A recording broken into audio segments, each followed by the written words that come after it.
আমি দেখাচ্ছি, এটা বস্তার মধ্যে দিছে। এটা হচ্ছে ছাদ বাগানে, ছাদের উপর আর কি। এটা হচ্ছে অ্যালোভেরা।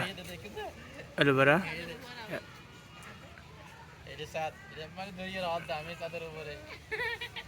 দেখেন, এটা হচ্ছে পুদিনা পাতা। পুদিনা পাতা অনেক স্বাদ, সুস্বাদু।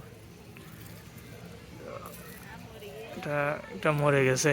এটা হচ্ছে হদু গাছ, যেটা আমাদের অনেকে বলি লাউ। লাউ শব্দটা আমরা বলি হদু। এটা হচ্ছে ধান্না মরিচ, যেটা অনেক ঝাল। আর একটা হচ্ছে পাটামরিচ, আমরা দেশি ভাষায় বলি পাটামরিচ, অন্য ভাষা কি বলে সেটা আমি জানি না। তো দেখতে পাচ্ছেন, এটা অনেক বয়স হয়ে গেছে, সেজন্য একটু ইয়ে হয়ে গেছে। এটা হচ্ছে ড্রাগন ফল। ড্রাগন ফলের চারাগুলো দেখেন অনেক আগের।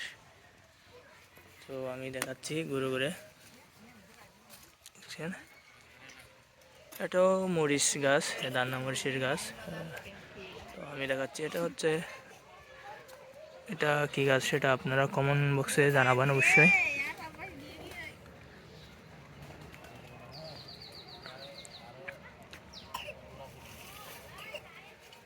তো আমি দেখাচ্ছি ঘুরে ঘুরে চারি পাশ থেকে,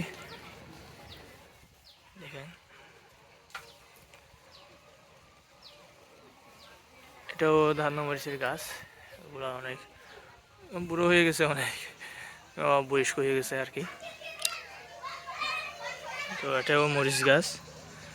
ভেন্ডি গাছ ছিল, এটা ভেন্ডি গাছ গিয়া হয়ে গেছে, মরে গেছে আর কি।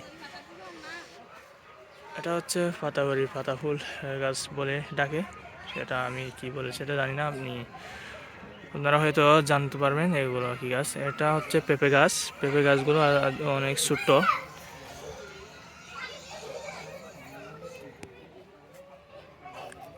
তো এই দেখতে পাচ্ছেন ড্রাগন ফলের গাছ, আবারও দেখাচ্ছি অন্য পাশে রোপণ করছে সেগুলা।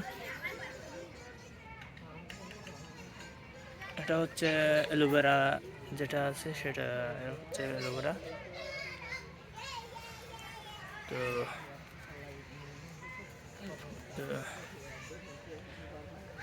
অ্যালোভেরা আসলে আমি যখন সৌদি আরবে ছিলাম তখন অ্যালোভেরা পাতাগুলো অনেক বড় বড়, সেখানে মাটিগুলো অনেক পুষ্টিকর মাটি।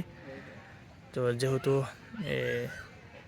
অনেক বড় বড় ঢালগুলো, তো এখানে দেশে এসে দেখছি এখন এগুলো অনেক একদম ওদের সাথে একটু ছোটো আর কি।